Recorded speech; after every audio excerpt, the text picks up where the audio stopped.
그는 흥하고 나는 쇠하여야 하리라 하는 제목으로 요한복음 강의를 계속 가도록 하겠습니다. 오늘의 본문에도 사도 요한은 여전히 두 인물을 등장시켜서 대조함으로 본문의 내용을 더 강화하고 있죠. 오늘의 본문은 이렇게 시작합니다. 그 후에 예수께서 제자들과 유대 땅으로 가서 거기 함께 유하시며 세례를 베푸시더라. 요한도 살렘 가까운 에논에서 세례를 베푸니 거기 물이 많음이라.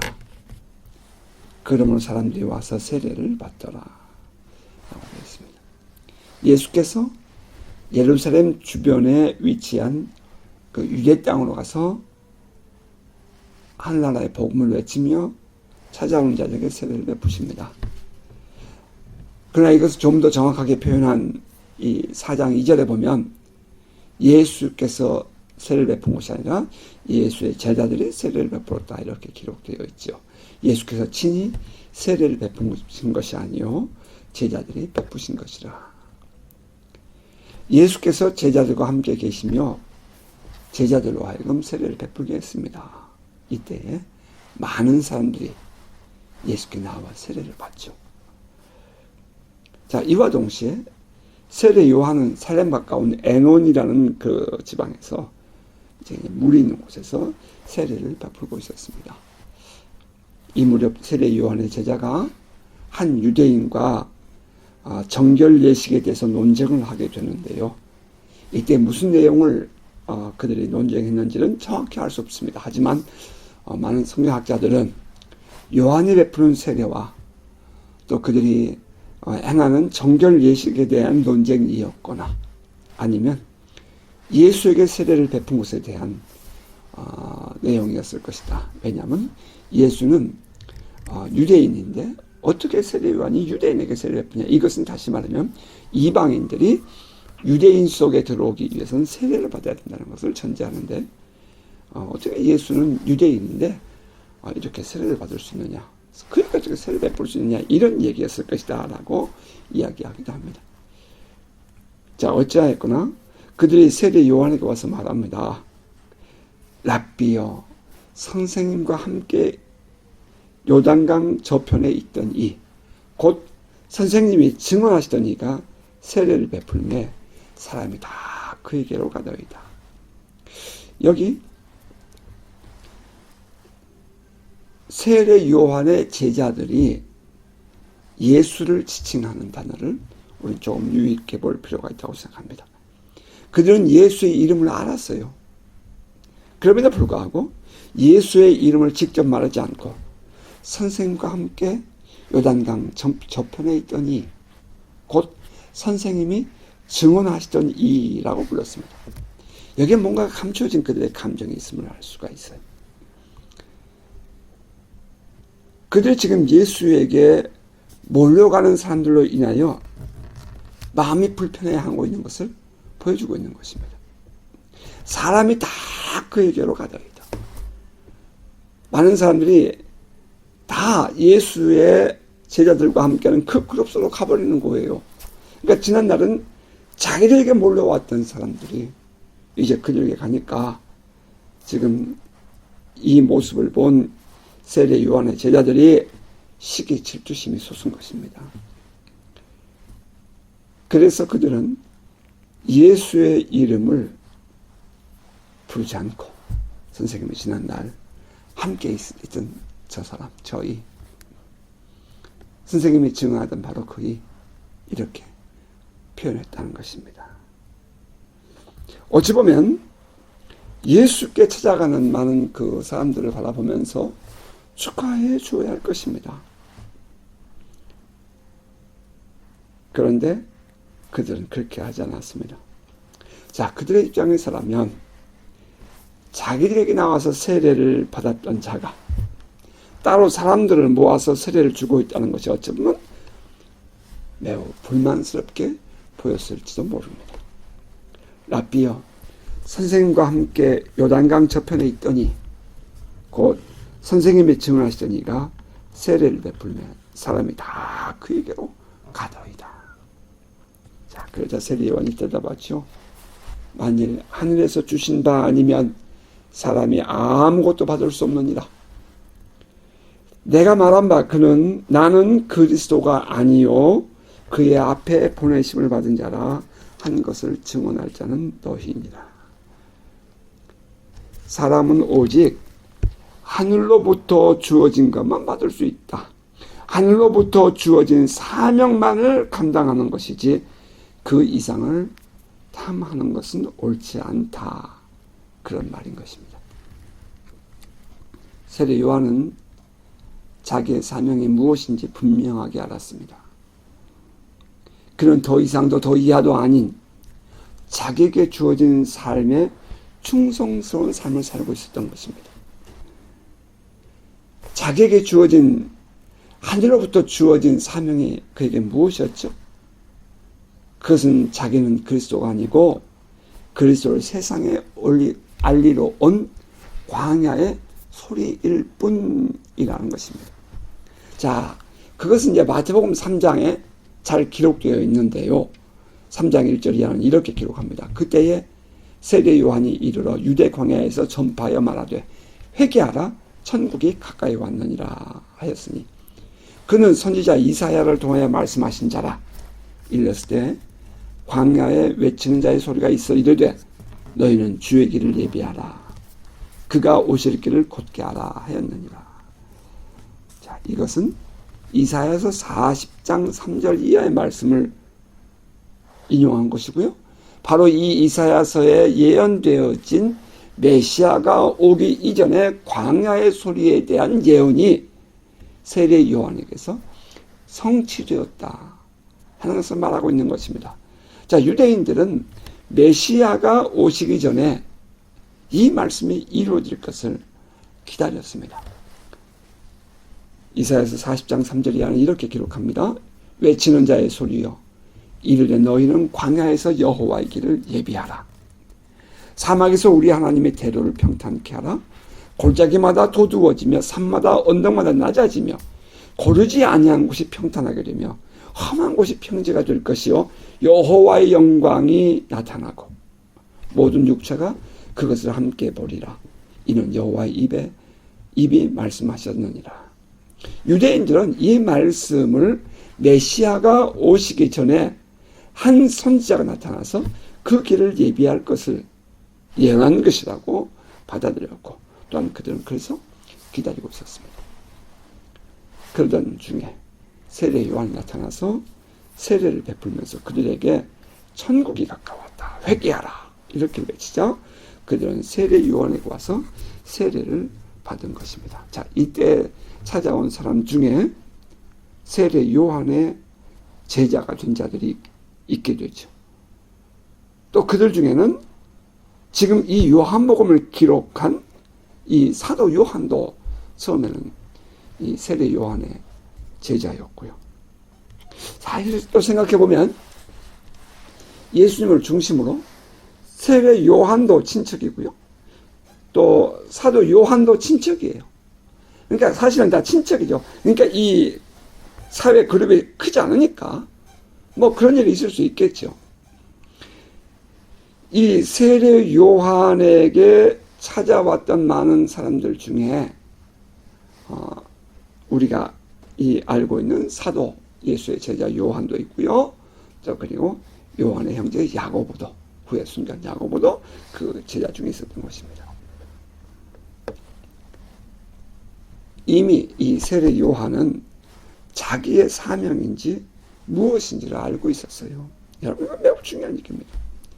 자기는 광야에 외치는 소리일 뿐이라는 것입니다. 자기는 그리스도가 아님을 누구보다 잘 알고 있었어요. 우린 여기에서 세례 요한의 이 정직한 심정을 묵상하고 지나가기를 원합니다. 자, 제자들이 예수에게 찾아가 세례받는 많은 사람들로 인해서 시기 질투심이 생기고 그래서 이제 자기의 스승에게 찾아옵니다. 선생님과 함께 요단강 저편에 있더니 곧 선생님이 증언하시던 이가 세례를 베푸니 사람들이 다 그에게로 갑니다. 만약 일반적인 사람이었다면 이 말을 들었을 때에 분명히 그 사람도 영향을 받고 함께 시기 질투심을 갖는 것이 보편적인 일이었을 거예요. 창세기에서 최초의 살인 사건이 일어났죠. 그 원인이 무엇입니까? 시기 질투심 때문입니다. 하나님께서 아벨의 제사는 받고 가인의 제사는 받지 않았을 때에 가인이 아벨을 돌로 쳐 죽이지 않습니까? 인류 최초의 살인 사건의 원인, 그것이 바로 시기 질투심입니다. 정말 이것만큼 악한 것이 없어요. 참 포이즌에 독스러워요. 지금 세례 요한의 제자들이 그 시기 질투심의 살 옆에서 스승에게 찾아온 것입니다. 인간관계를 파멸로 이끄는 최초의 원수 마귀의 씨앗, 그것이 무엇이라고요? 시기 질투라는 것입니다. 이 시기 질투심은 또 다른 사람을 무너뜨리고 결국에는 그 모든 이들을 파멸로 이끄는 결과를 낳고야만 하는 것입니다. 다시 말하면 결국에는 같이 망하는 것이다 이 말입니다. 가인에게 들어온 시기 질투심은 아벨을 죽였고 가인 또한 에덴에서 쫓겨나는 하나님의 저주를 받게 됩니다. 시기 질투, 이것은 우리가 싸워 이겨내야 할 평생의 원수인 것입니다. 우리는 이것을 이겨내는 이 방법을 세례 요한에서 배워요. 요한이 대답하여 이르되 만일 하늘에서 주신 바 아니면 사람이 아무것도 받을 수 없느니라. 하나님을 인정하는 것입니다. 하나님의 사역을 인정하고 하나님께서 베푸신 그 사명을 인정하는 거예요. 하나님께서 하신 일을 받아들이고 자기의 본분을 알게 될 때에 우리는 이 시기 질투심을 유발하는 그 모든 원수의 유혹으로부터 벗어날 수 있는 것입니다.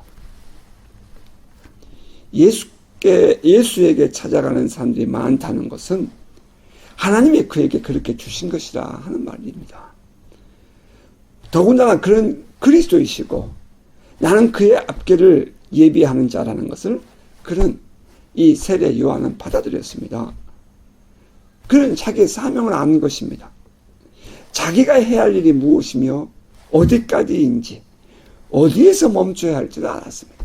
우리가 우리의 이 욕심, 정욕, 탐욕 그 모든 것을 이겨낼 수 있는 방법이 뭐예요? 내가 있어야 할 자리를 내가 지키는 것입니다. 내가 마땅히 감당해야 할 일들을 감당하는 거예요. 하나님이 우리에게 베푸신 삶에 대해서 거기까지인 것을 인정하고 살자 이 말이에요. 내가 원한다고 다 할 수 있는 것도 아니지 않습니까?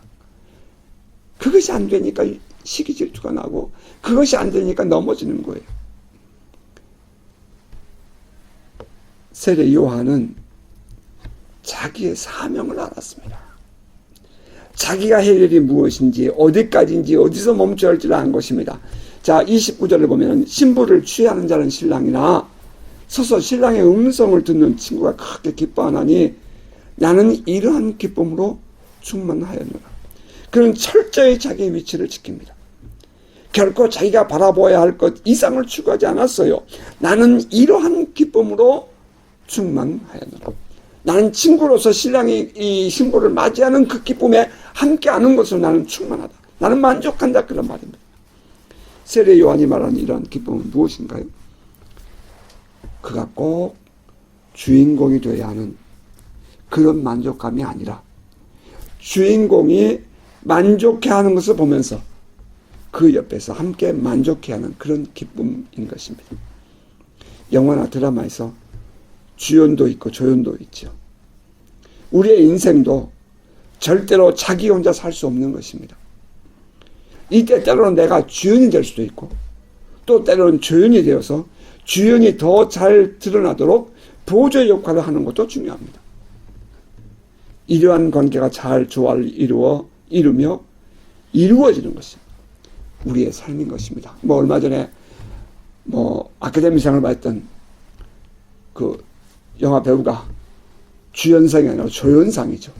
조연상이라는 것은 그가 주연의 역할을 잘 하도록 서포트를 잘해주는 것입니다.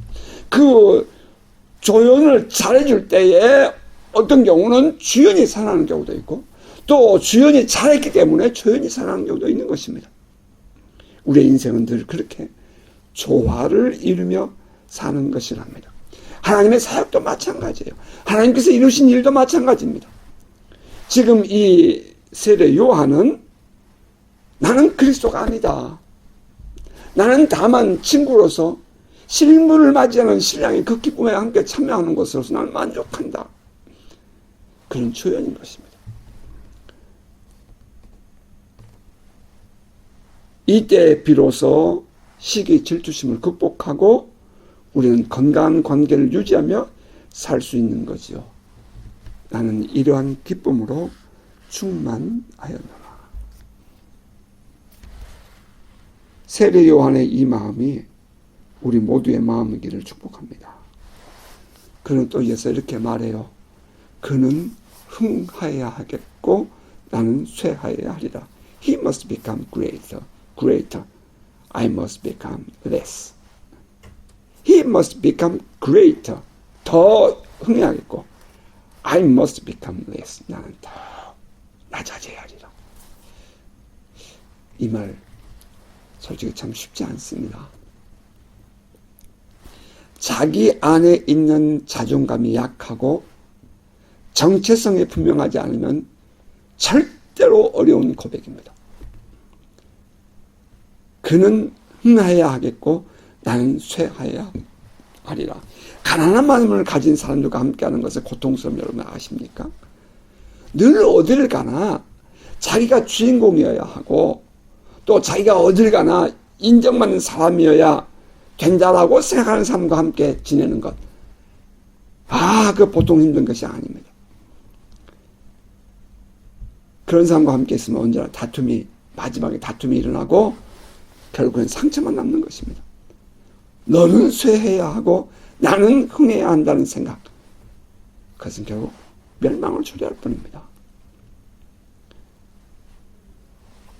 세례 요한은 그는 흥해야 하고 나는 쇠하여야 하리라. 이렇게 말했습니다. 우리 인간관계도 마찬가지입니다. 상대편을 세워줄 때에 내가 같이 높아지는 거죠. 상대편을 키워줄 때에 내가 같이 커가는 것입니다. 상대편을 짓밟고는 절대로 그는 커지지 않습니다. 커 보이는 것 같지만 결국에는 멸망하는 것입니다. 그러므로 우리 모든 공동체에 속해 있는 사람들은 서로가 서로를 인정해주고 세워주는 데 관심이 있어야 합니다. 이때 공동체는 커지고 가정에는 화평이 오는 것입니다. 자, 더군다나 지금 세례 요한이 말하는 그는 누구입니까? 그는 누구입니까? 예수 그리스도 아닙니까? 진정한 본체 아닙니까? 우리의 삶도 마찬가지입니다. 하나님의 은혜로 구원을 받고 복을 받았습니다. 그러면 많은 사람들이 하나님의 영광을 드러내는 일에 인색해서는 안 되는 것입니다. 그런데 돌아보면 많은 사람들이 사람들 주변에서 막 인정을 해주고 칭찬을 해주면 하나님의 영광에 손을 대는 모습들 우리는 종종 보곤 했죠. 그것은 절대로 스스로 무너지는 길을 선택한 것입니다. 언제나 모든 영광을 하나님께 돌리는 참된 신앙인 되어야 합니다. 그는 흥하고 나는 쇠하여야 하리라. 오직 주님께만 영광을 돌리시기를 바랍니다. 저는 세례 요한이 이렇게 말했을 때에 어떤 마음이었을까 또다시 묵상해 봅니다. 충분히 유혹을 받을 만한 순간이었어요. 은사 받았다는 많은 사람이 넘어지는 부분이 바로 이 순간입니다. 주변 사람들이 자기를 축켜 세워줘요. 그러면 우쭐한 마음에 그만 하나님의 영광에 손을 대는 것입니다. 그러면 사람들은 그 주변에 더 많이 모이게 됩니다. 여러분 놀라운 일이에요. 하나님의 영광에 손을 대면 더 많은 사람들이 모여요. 그건 사실이에요. 그게 세상의 유혹이에요. 그러나 그것은 스스로 자멸의 구렁텅이에 빠지는 것이고 함께 망하는 거예요. 그게 인간들의 타락성이에요. 오히려 그럴 때마다 하나님께 영광을 돌리면 사람들이 할렐루야 아멘 할 것 같죠. 그러나 그것은 순간인 것입니다. 여기에 이제 이 아이러니가 있는 거죠. 그러나 우리가 이때 깨달을 것이 무엇입니까? 하나님이 이 세대에서 찾고자 하는 사람이 누군가 하는 것입니다. 바로 세리 요한과 같이 자기 위치와 사명을 바르게 아는 사람이어야 하는 것입니다. 하나님께서 우리에게 은혜를 주셔서 우리가 놀라운 그 은혜들을 우리가 함께 쉐어할 수 있는, 나눌 수 있는 위치가 되었을 때에 사람들은 나에게 우러러 봅니다. 그러나 그때에 하나님께 영광을 돌리지 않고 내가 거기에 취해 있게 되면 하나님도 떠날 뿐 아니라 그들도 떠나고 나도 망가지는 거예요. 우리는 철저하게 그것을 깨닫고 하나님의 영광을 위해서 나는 내 위치를 찾아가는 것입니다. 아무리 세상에서 높아져도 하나님의 밑이라는 사실을 아는 사람, 아무리 큰 영광을 보고 큰 일을 행해도 그것은 결국 하나님의 손 아래에 있다는 사실을 아는 사람을 하나님은 찾으십니다. 주님은 흥하여야 하겠고 나는 쇠하여야 하리라. 이 고백이 있는 사람을 주님이 찾으신다 이 말입니다. 이것은 결코 내려놓음이나 혹은 스스로 낮아짐이 아니에요. 착각하지 마세요. 이것은 내려놓고 스스로 낮아진 게 아니에요. 우리는 근본적으로 주님의 복음을 위해서 쓰임받는 증인 혹은 종일 뿐입니다. 따라서 세례 요한은 그 자기의 정체성과 자존감이 분명해서 그는 흥하여야겠고 나는 쇠하여야 하라. 나의 사명 여기까지야 라고 말한 것입니다. 이제 그 이후에 보면 예수는 계속해서 승승장구로 올라갑니다. 그러나 세례 요한은 이제 마지막 저 감옥에 들어가서 목배임을 당할 때까지 내려가는 것입니다. 그러나 그는 그것을 자기의 사명으로 알고 하나님께서 자기에게 주신 그 광야의 소리로 알고 그런 그 길을 걸었던 것입니다. 자, 이제 이어서 세례 요한은 그는 흥해야 하리라는 그에 대한 설명을 그 다음 절부터 다시 또 계속하게 됩니다. 그 다음 절 이제 31절부터인데요. 위로부터 오시는 이는 만물 위에 계시고 땅에서 난 이는 땅에 속하여 땅에 속한 것을 말하느니라. 하늘로부터 오시는 이는 만물 위에 계시나니 그가 친히 보고 들은 것을 증언하되 그의 증언을 받는 자가 없도다. 그의 증언을 받는 자는 하나님이 참되시다는 것을 인쳤느니라. 그 말이 좀 어렵죠? 하나님이 참되시다는 것을 인쳤느니라. That man who has accepted it, 그것을 받아들인 사람은 is certified that God is truthful. 하나님은 참되시다는 것을 certified, 확인했다 이 말입니다. 하나님이 보내신 이는 하나님의 말씀을 하나니 이는 하나님이 성령을 한량없이 주심이니라. 아버지께서 아들을 사랑하사 만물을 다 그의 손에 주셨으니 아들을 믿는 자에게는 영생이 있고 아들에게 순종하지 아니하는 자는 영생을 보지 못하고 도리어 하나님의 진노가 그 위에 머물러 있느니라. 앞으로 더욱 흥해야 할 자 그분이 누구예요? 위로부터 오시는 이, 만물 위에 계시는 분, 하늘로부터 오시는 이, 위에서 보고 들은 것을 증언하시는 분, 하나님이 보내신 이, 하나님의 말씀을 하시는 이, 하나님의 성령을 한량없이 부어주시는 분, 하나님의 아들, 그리고 만물을 그의 손에 가지신 분, 영생을 주시는 분, 이렇게 우리가 설명할 수 있을 것입니다. 세례 요한이 제시하는 그는 바로 그리스도, 하나님의 아들, 하늘로부터 보내심을 받은 분이었습니다. 그는 만물 위에 계시는 분이며 영생을 주시는 분이시랍니다. 그 그리스도에 대한 이해와 계시가 없었으므로 당시의 사람들은 예수 그리스도께서 말씀하시고 증언하신 복음을 받아들이지 못했습니다. 사람들은 보이는 세상에 취해 있었으므로 위의 것을 말씀하시는 그리스도의 말씀을 받아들이지 못한 것입니다.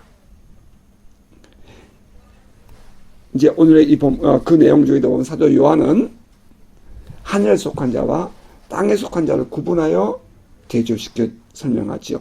아무리 세상에서 성공하고 아무리 세상에서 대단해도 그것은 땅에 속한 것일 뿐이라는 것입니다. 하늘로부터 오신 이를 알지 못하면 이 세상에서는 그저 잠깐일 뿐입니다. 복음은 분명합니다. 아들을 믿는 자에게는 영생이 있고 아들에게 순종하지 아니하는 자는 영생을 보지 못하고 도리어 하나님의 진노가 그 위에 머물러 있느니라. 아들을 믿는 자, 이 말은 아들을 영접하는 자라는 말입니다. 하나님의 아들을 믿음으로 영접한 자에게는 아들이 그 속에 있음으로 아들이 그 속에 있음으로 영생이 있게 됩니다. 왜냐하면 하나님의 아들 곧 생명이기 때문입니다. 나는 길이요 진리요 생명이라고 하셨습니다. 하나님의 아들이 곧 생명이기 때문에 그 생명이 내 안에 있는 자는 영생이다 이 말입니다. 예수 그리스도가 내 안에 계실 때에 우리는 비로소 산 자가 되는 것입니다. 자, 다시 반복하면 여기서 영생이라는 것은 하나님의 속성에 참여함이라고 했습니다. 아들이 있는 자는 영생에 참여한다. 하나님의 속성에 참여한다 이 말입니다. 하나님의 속성이란 하나님의 초월하심, 하나님의 능력, 하나님의 의, 하나님의 임재 이러한 것들을 말하는 거죠. 그 하나님의 초월하심, 하나님의 전지전능하심, 하나님의 거룩하심, 또 하나님의 함께하심, 그 모든 것들을 예수를 믿는 사람들이 누리게 된다는 거예요. 이 땅에서 우리는 누리지만 이제 영원한 세계에 들어갔을 때는 더 그 모든 것을 완전하게 누리게 되는 거죠. 그러므로 already but not yet, 이미 우리는 하나님 나라에 우리는 임했고요, 참여했고요. 그러나 아직은 완성된 것은 아닙니다. 자, 그렇다면 우리는 어떻게 하나님의 속성에 참여함을 알 수 있었죠? 이 세상을 초월하여 존재하시는 하나님의 나라를 우리가 누리는 것입니다. 하나님의 다스리심, 하나님이 우리 가운데 임재하심으로 우리 안에 드러나는 하나님의 사랑과 하나님의 통치하는 것입니다. 우리는 이것을 하나님의 임재 안에서 누리는 그 치유와 능력, 그리고 그것으로 그 예수의 이름을 말미암아 나타나는 권세로 볼 수 있습니다. 나는 요즘에 운동을 하면서 가끔 불현듯이 떠오를 때가 있어요. 그 골프백의 주인 경우 말입니다. 임경우. 오른손은 떡두꺼비 같고 왼손은 조금 했습니다. 그런데 예수께서 그의 손을 키워주셨습니다. 보는 눈앞에서. 후에 만났을 때, 한국에서 만났을 때 목사님 전 손이 지금도 똑같아요 라고 말했습니다. 어떻게 그런 일이 가능할까? 어떻게 이것이 가능한가? 하나님의 나라가, 하나님의 통치와 하나님의 권세와 능력이 나타나는 것입니다. 이것은 꾸며진 얘기가 아니고 실제인 것입니다. 같이 운동하는 사람 중에 한 사람이 다리에 쇠심을 박았답니다. 그러면서 다리를 절어요. 불현듯이 잊어버렸던 과거의 생각이 났습니다. 키위들 그룹에 가서 함께 그 은혜를 나눌 때에 처음으로 내가 이 목사님들 그룹에 가서 설교를 했을 때죠. 톰이라는 키가 큰 한 목사가 다리를 절고 있는 모습을 보고 기도해 줬죠. 그리고 그 다리가 정상이 되어버렸어요. 그랬더니 이게 어떻게 된 거냐 물었더니 지금 자기의 무릎에 쇠심이 박혀 있다는 것입니다. 철심이 박혀 있다는 거예요. 근데 어떻게 그것이 구분되냐 이 말이에요. 이건 말도 안 될 얘기죠. 상상이 안 돼요. 내가 생각해도 상상이 안 돼요. 어떻게 그런 일이 있을 수 있는가? 운동하면서 이제 만난 그 형제와의 대화 속에 지난날 생각이 났어요. 바로 그것입니다. 하나님의 나라는 멀리 있는 것이 아니라 하나님 나라는 바로 우리와 함께 있는 것입니다. 예수 그리스도가 있는 자들에게는 영생이 있습니다. 우리는 그 하나님의 속성에 참여하는 것이고 하나님의 전지전능하심과 하나님의 그 능력과 하나님의 권세와 하나님의 초월하심과 하나님의 인재를 우리가 누리는 것입니다. 그것이 오늘 이미 우리 안에서 이루어지고 있는 것입니다. 그렇다고 그것이 전부는 절대로 아닙니다. 우리는 하나님 나라의 일부를 맛본 거예요. already, but not yet. 하나님의 전능하심은 예수 안에서와 마찬가지로 우리 안에서도 성령의 기름 부음을 통해 나타납니다. 사도 요한은 세례 요한의 말을 빌려 이렇게 표현했습니다. 하나님이 보내신 이는 하나님의 말씀을 하나니 이는 하나님의 성령을 한량없이 주심이니라. 사도들은 예수가 스스로 성령에 충만해서 말씀을 하고 성령에 스스로 충만해서 사역한 것이 아니라고 말했습니다. 사도 베드로 또한 사도행전 10장에서 이렇게 말한 바가 있죠. 하나님이 나사렛 예수에게 성령과 능력을 기름 붓듯 하셨으며 그가 두루 다니시며 선한 일을 행하시고 마귀에게 눌린 모든 사람을 고치셨으니 이는 하나님이 함께 하심이라. 그렇습니다. 하나님께서 성령을 예수에게 부어주심으로 예수도 복음을 전하고 병을 고치고 귀신을 쫓아내는 사역을 할 수 있었습니다. 예수가 스스로 성령에 충만해져서 한 것도 아닙니다. 이것은 우리 분명히 하고 복음을 이해하십니다. 하나님께서 성령을 부어주심으로 예수는 하나님의 나라를 이 세상에 드러내셨습니다. 하나님의 통치와 다스리심을 이 세상에 보이심으로 하나님의 나라가 이 세상에 임했음을 실현해 내신 것입니다. 단순히 그 메시아라는 사실을 보여주기 위한 메시아닉 사인이 아니라 하나님의 나라가 이미 임했다는 사실을 드러내는 그런 사역들이 바로 예수님의 메시아닉 사인이었던 사실입니다. 자, 이 일은 오늘날도 동일합니다.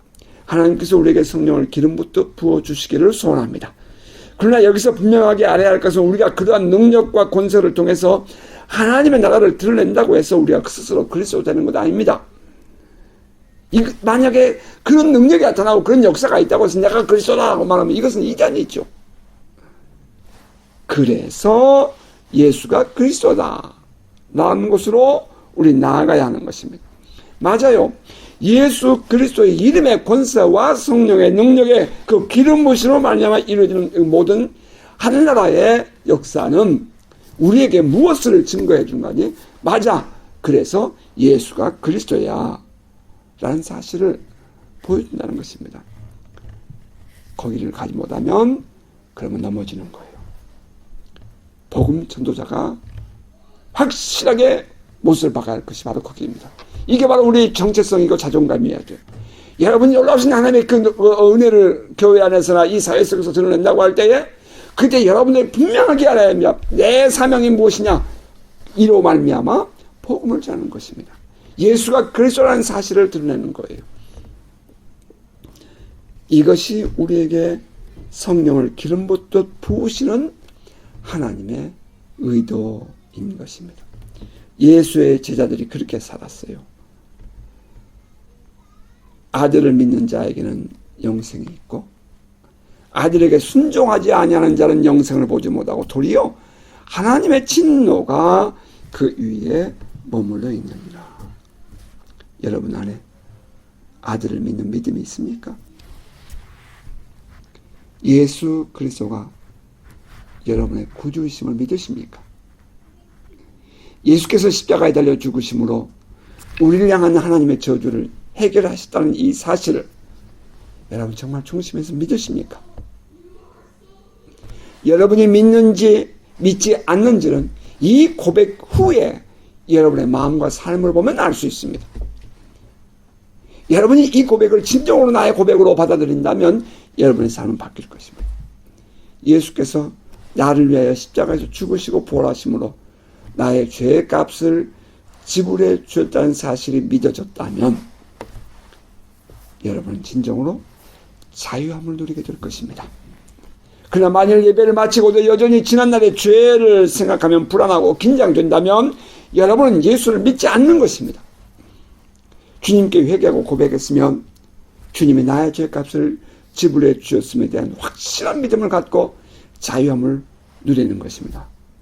다시는 그때 그 일을 기억하지 않으시는 그 주님의 말씀을 믿고 이런 참된 자유를 누려야 합니다. 이 자유로움이 우리의 삶을 복되게 하고 우리로 하여금 하나님 나라의 삶을 살게 할 것입니다. 이것이 믿음이에요. 자, 또다시 반복하는 예를 들어 설명을 다시 드릴게요. 한 아이가 아버지가 아끼는 도자기를 부재 중에 깨뜨렸습니다. 그날따라 이 아이가 엄마가 시장에 간 이후에 엄마를 도와줄 마음으로, 글쎄 오늘이 마더스데이인데 엄마를 도와줄 마음으로 청소를 하다가 그만 아빠의 방에 들어있는 그 값비싼 아빠가 애지중지하는 도자기를 깨뜨린 것입니다. 깜짝 놀란 그 아들이 모든 걸 치워놓고 자기의 방에 가서 책을 봅니다. 무슨 책이 들어오겠어요? 불안하고 긴장되죠. 엄마가 시장에 갔다 와서 아들을 부릅니다. 아들이 웬일로 방에서 공부를 하고 있는 거예요. 기특하다. 너무 고맙다. 야, 웬일로 공부를 하니 네가.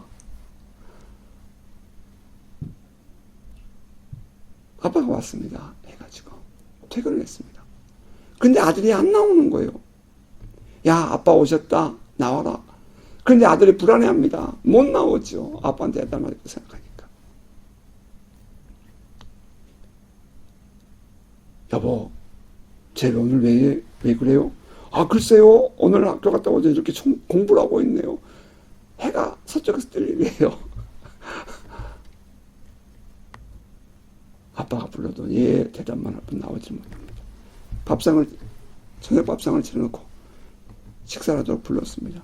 그런데 밥상 앞에 온 아들이 무릎을 꿇고 웅웅웁니다. 아빠, 잘못했어요. 뭘 잘못했는데. 언뜻 생각하기에 이 녀석 밖에서 무슨 사고 친 줄 알았습니다. 그랬는데 울면서 말합니다. 오늘 아빠 방 청소하다가 그 도자기를 깨뜨렸어요. 뭐? 아빠가 화를 냅니다.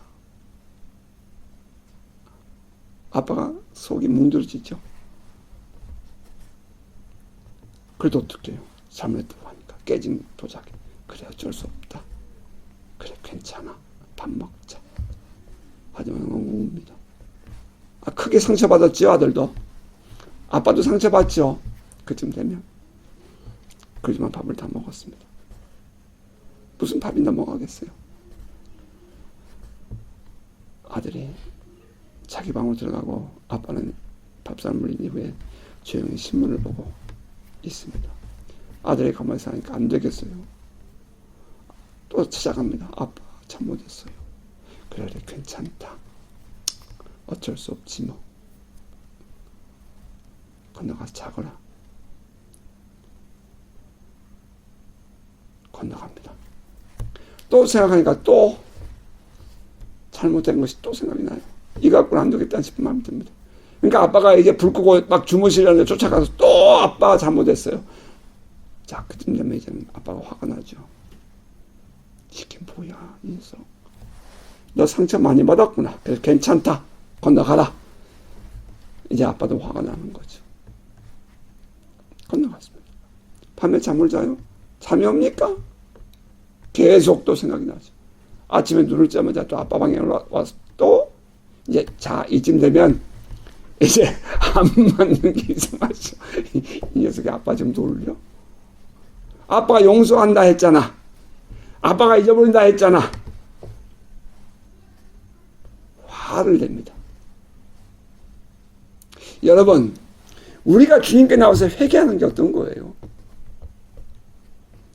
우리가 주님께 나와서 회개하고 주님 잘못했습니다 하면 주님이 나를 위해서 십자가에 죽으시고 나의 죄값을 지불해 준 것을 믿으면 자유해져야죠. 그것이 믿어진다면 진정으로 이제는 하나님께서 말씀하시기를 동이 서에서 먼 것처럼 내가 그것을 기억지 아니하리라 하는 말씀하셨으면 우리 스스로도 내 과거의 연약함에서부터 벗어나야죠. 계속 거기에 묶여가지고 살아간다면 또 그 짓을 할 거라고 생각한다면 그러면 그 회를 회개한 게 아니죠. 죄를 회개했으면 그걸 믿는 겁니다. 주님께서 나를 용서하셨음을 믿는 거예요.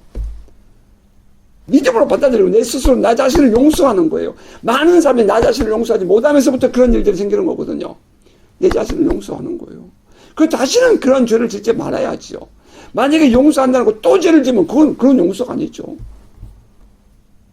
성경에서 말하는 것처럼 개가 말이에요. 토해놓은 것을 또 집어먹는 것 똑같은 거죠.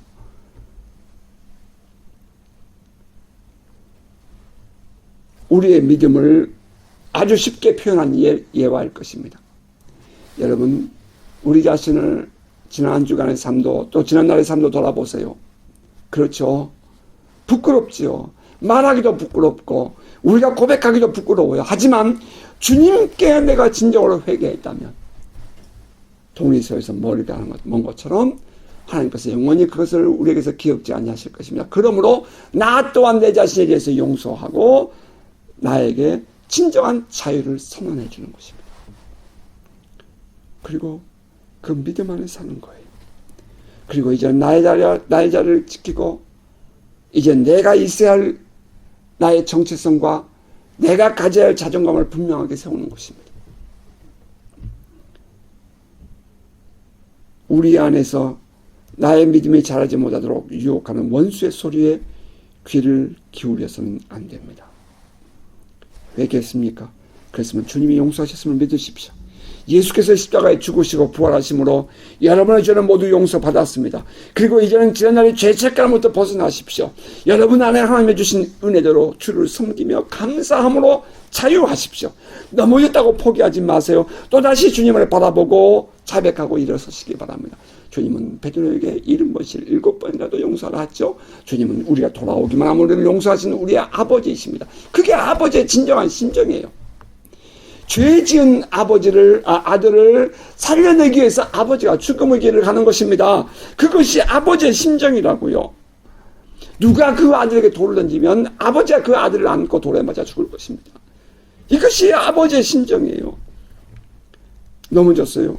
포기하지 마세요. 또다시 주님을 바라보고 자백하고 일어서십시오. 주님은 언제든지 우리를 받아주시며 용서해 주시며 그 기쁨을 누리며 다시는 뒤를 돌아보고 죄책감에 묶이지 않기를 바라고 또다시 그 죄에 빠지지 않도록 이겨내기를 바랍니다. 죄와 싸우십시오. 죄와 싸우되 피 흘리기까지는 싸우지 않았지 않습니까? 이제는 이겨내는 영성으로 살아가기를 바랍니다. 위로부터 부어주는 성령의 기름 부음을 누리고 복된 삶 사시기를 축복합니다. 말씀을 맺겠습니다. 우리 자신의 본분과 사명을 바르게 알고 살아가는 성도가 되십시오. 사노라면 수없는 유혹이 있고 반대로 핍박도 올 수 있습니다. 이때 내가 누구인지에 대한 정체성을 바르게 하고 스스로 존재감이 우뚝 선 삶을 사십시오. 우리 안에 계신 그리스도로 인하여 영생을 누리는 법을 배우고 또 믿음의 삶을 살아가기를 바랍니다. 자, 우리 이번 한 주간도 이렇게 힘있고 담대한 신앙의 삶 되기를 주의 이름으로 축복합니다. 아멘.